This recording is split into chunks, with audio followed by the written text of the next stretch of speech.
इतिहास साक्षी है कि पुण्य भूमि भारत की गाथा भारत की अस्मिता, गौरव और राष्ट्रीय स्वाभिमान के लिए विदेशी आक्रांताओं से संघर्ष की महान गाथा है। बर्बर आक्रांताओं ने भारत की आत्मा पर चोट करने और भारत का अपमान करने के लिए हमारी संस्कृति और आस्था के केंद्रों को उद्ध्वस्त किया। सोमनाथ, काशी, मथुरा और अयोध्या के मंदिरों का तोड़ा जाना आज भी भारत की स्मृतियों में जीवित है। सन 1528 में अयोध्या में भगवान श्री राम के मंदिर का मुगल आक्रांता बाबर द्वारा तोड़ा जाना ऐसी ही एक अक्षम्य घटना थी जिसने सीधे भारत के सम्मान और आत्मा पर चोट की।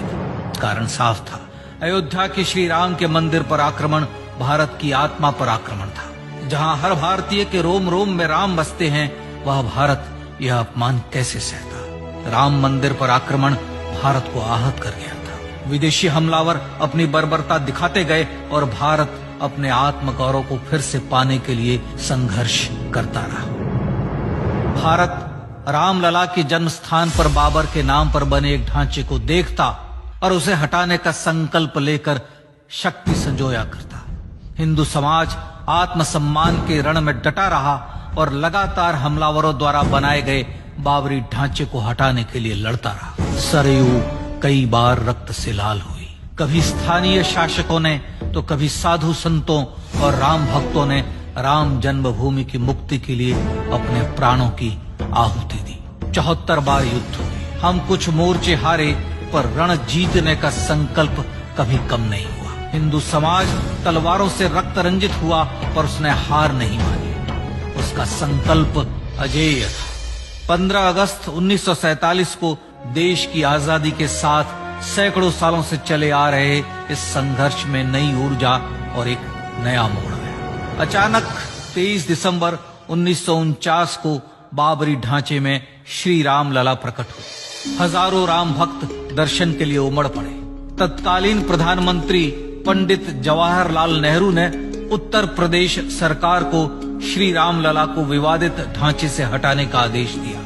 उत्तर प्रदेश सरकार ने अयोध्या के कलेक्टर को यह काम दिया और यह निर्देश भी कि जरूरत पड़ने पर वे बल का प्रयोग भी करें। अयोध्या के कलेक्टर ने सरकार को उत्तर दिया कि यह नरसंहार के बिना संभव नहीं है और फिर भी वह ऐसा चाहती है तो किसी दूसरे कलेक्टर से यह काम करवा ले। परिणाम स्वरूप रामलला की मूर्ति वहीं विराजमान रही।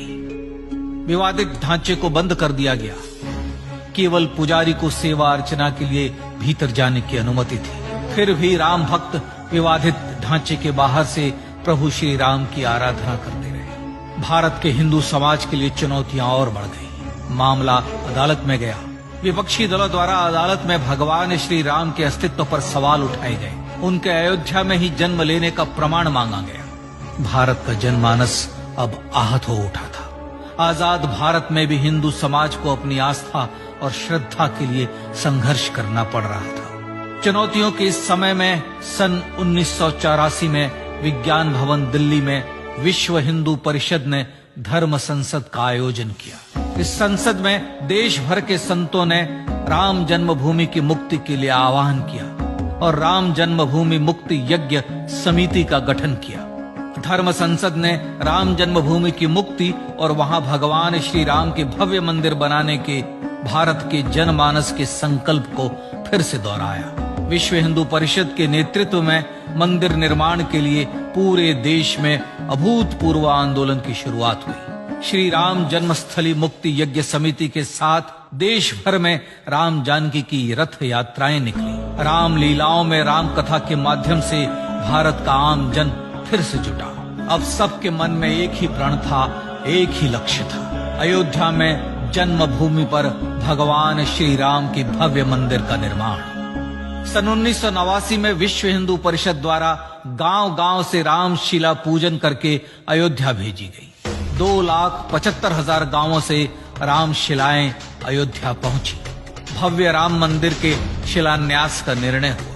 पूज्य संत महात्माओं और हिंदू समाज के अन्य प्रमुख नेताओं के निर्णय के अनुसार अनुसूचित जाति के प्रमुख नेता श्री कामेश्वर चौपाल ने 9 नवंबर 1989 को मंदिर निर्माण का पहला पत्थर रखा।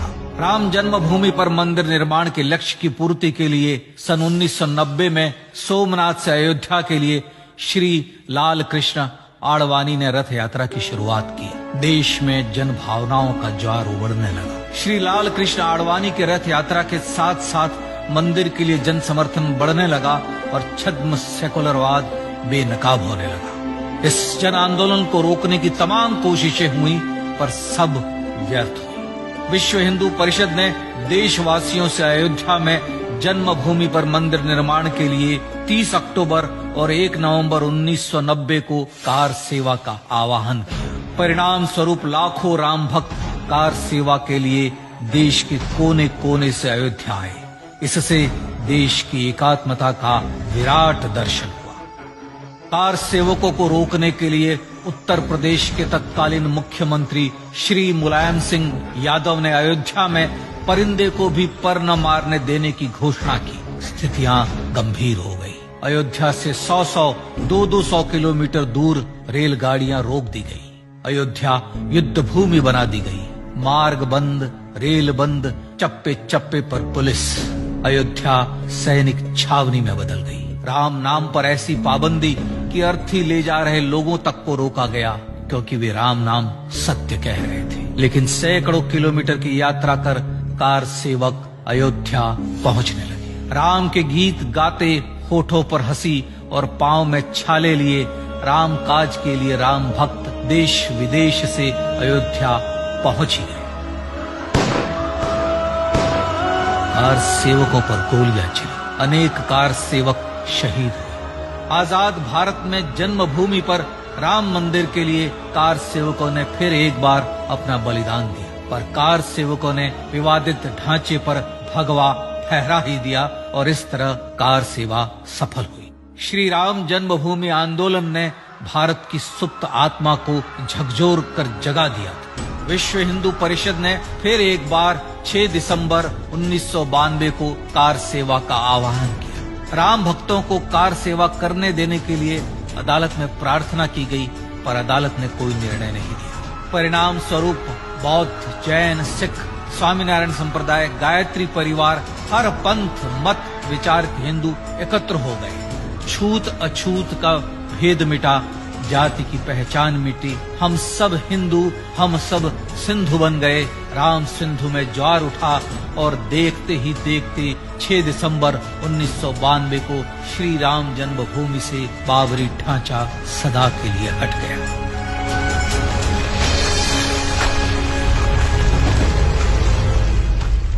यह क्षण शौर्य, न्याय और सत्यमेव जयते का क्षण था। यतो धर्मस्ततो जय का क्षण था। पर संघर्ष की गाथा यहां जाकर भी नहीं रुकी। छद्म सेकुलरवादियों द्वारा भारत और भगवान श्री राम के इतिहास को झुठलाने के लिए अदालतों में चुनौतियों का सिलसिला चलता रहा, जो 1950 से चल रहा था। हिंदू सिखों के बीच से गुजरते हुए भगवान श्री राम का दर्शन करने के लिए विवश थे। यह स्थिति थी आजाद भारत में श्री राम और राम भक्तों की। पर सत्य को तो जीतना ही था।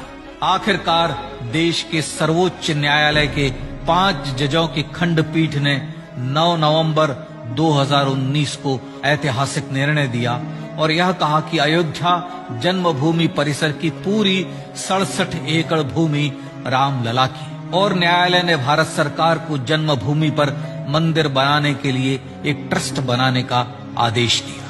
सर्वोच्च न्यायालय के आदेश के अनुसार भारत सरकार ने 5 फरवरी 2020 को श्री राम जन्मभूमि तीर्थ क्षेत्र नाम के ट्रस्ट का गठन किया और राम जन्मभूमि न्यास की भूमि जो सरकार द्वारा अधिग्रहित की गई थी, उसे ही नवनिर्मित न्यास को वापस दे दिया गया। 5 अगस्त 2020 को भारत के प्रधानमंत्री श्री नरेंद्र मोदी ने श्री राम जन्मभूमि तीर्थ क्षेत्र के अध्यक्ष पूज्य महंत नृत्य गोपाल दास, राष्ट्रीय स्वयंसेवक संघ के पूज्य सरसंघ चालक डॉक्टर मोहन भागवत एवं उत्तर प्रदेश के मुख्यमंत्री श्री योगी आदित्यनाथ की उपस्थिति में श्री राम जन्मभूमि पर भगवान श्री राम के भव्य मंदिर के लिए भूमि पूजन कर निर्माण कार्य का शुभारंभ किया। इस तरह लगभग 500 वर्षों से राम जन्मभूमि की मुक्ति के संघर्ष का पटाक्षेप हुआ।